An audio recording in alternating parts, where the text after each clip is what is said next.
In 1971, Timothy Leary had an epiphany during a tarot reading that utilized a set of cards designed by Crowley. His revelation? That he was Crowley reborn and was to complete the work Crowley began, preparing humanity for cosmic consciousness. Leary acknowledged this powerful connection with the great beast in a letter to Wilson, observing that the coincidences, synchronicities between my life and his are embarrassing. From this connection flowed frequent references to Crowley, his philosophy, and their common destinies in Leary's writings and speech. Well, I've been an admirer of Aleister Crowley. I think that I'm carrying on much of the work that he started over 100 years ago, and I think the 60s themselves. You know, Crowley said he was in favor of finding your own self and do what thou wilt shall be the whole of the law under love. It was a very powerful statement. I'm sorry he isn't around now to appreciate the glories that he started.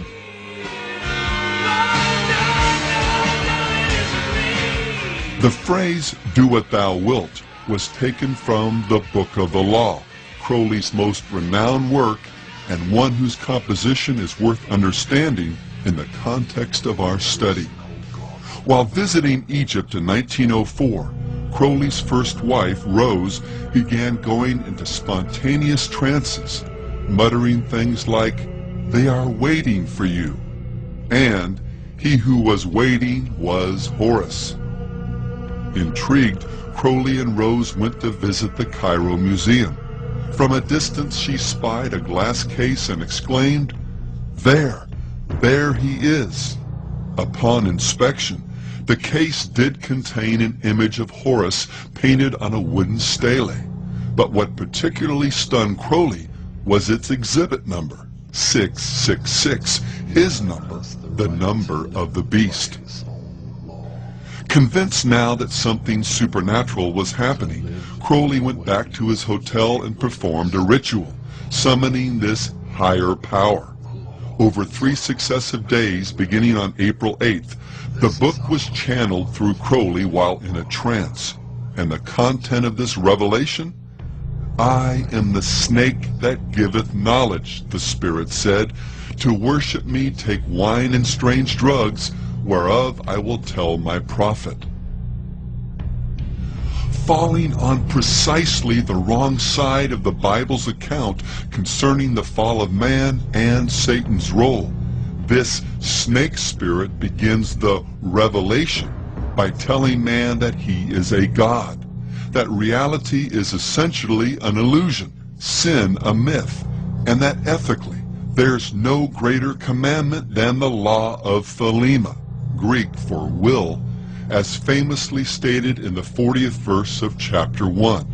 Do what thou wilt shall be the whole of the law. We do what we want to do when we want to do it.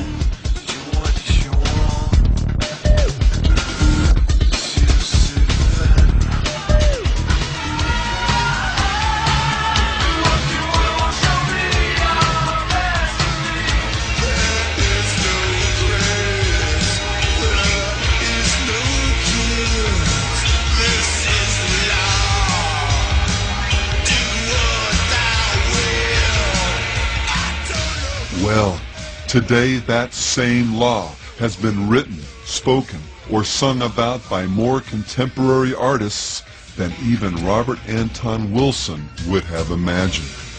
John Lennon, Jim Morrison, the Black Crowes' Chris Robinson, and Marilyn Manson have all trotted it out in one form or another as words to live by.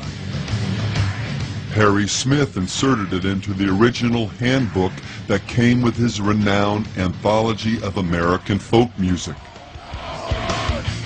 It shows up in songs by Mudvayne,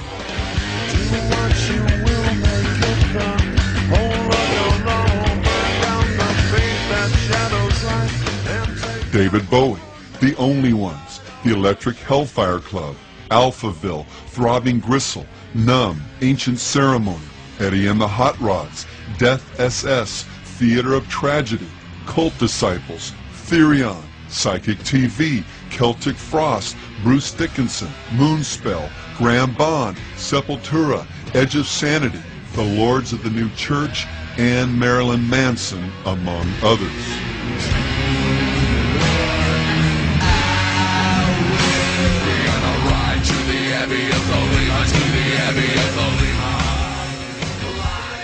The band 311 not only uses Crowley's Law as a lyric, the bass player had it tattooed on his leg, as well as Crowley's Tree of Life design on his back. Punk band Unwritten Law had Crowley's Law written on their concert t-shirts. I'm closer to the golden dawn, immersed in Crowley's uniform of imagery. Among rock artists who have studied and embraced aspects of Crowley's magical system, Daryl Hall, Sting, Coil, and Killing Joke, among many others, could relate at some point in their careers to Bowie's comment, "My overriding interest was in Kabbalah and Crowleyism, the whole dark and rather fearsome netherworld of the wrong side of the brain." Director Donald Cammell, the man behind the underground film Performance, used to enjoy telling friends that, as a child, he would sometimes be bounced on the knee of the wickedest man in the world. Significantly, the film starred the Stones' Mick Jagger and Anita Pallenberg, herself a devoted occultist, and explored nihilism and insanity through the metaphor of rock and roll. The only performance that makes it, that really makes it, that makes it all the way, is the one that achieves madness, right? Cammell also played the role of Osiris in Lucifer Rising, the film by another Crowley devotee, Kenneth Anger. Anger directed and produced a number of occult films that utilized the talents of rockers Marian Faithfull, Mick Jagger, Jimmy Page, and Bobby Beausoleil, another Crowleyite who was later convicted of murder in relation to the Manson cult. And Led Zeppelin's Jimmy Page's fascination with the great beast is so notorious, it rates its own link on a website dedicated to Crowleyana. From studying magic as an adolescent, purchasing Crowley's old house, buying an occult bookstore and naming it after a periodical Crowley published, inscribing Do What Thou Wilt onto the runoff vinyl for the first pressing of Led Zeppelin III, even acting out rituals on stage that look an awful lot like those described by the Beast in his, quote, instructions to his magical order. Page meant it when he said, "I've employed his system in my own day-to-day life." While few artists have shown the same level of dedication to Crowley's life and philosophy as Page, or the members of Coil, or any number of satanic metal bands, there's one sense in which Crowley's legacy has become central to the spirit of most of rock and roll.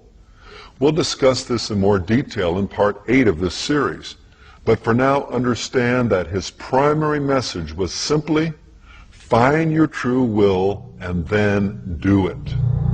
Thou hast no right but to do thy will. Do that, and no other shall say nay. Every man and every woman is a star. Which, when you boil it down, really means There is no God but man. this is not to say literally that there's no God. Satan knows there is, as do all men, if but just deep in their hearts. The crux of Crowley's demonic creed was just that each individual has no higher authority than their own will, that we are free to live life as we please. And this was the lie that the serpent hissed in the garden, and the deception that has become the siren chorus that floats through the world of popular music. Just look into your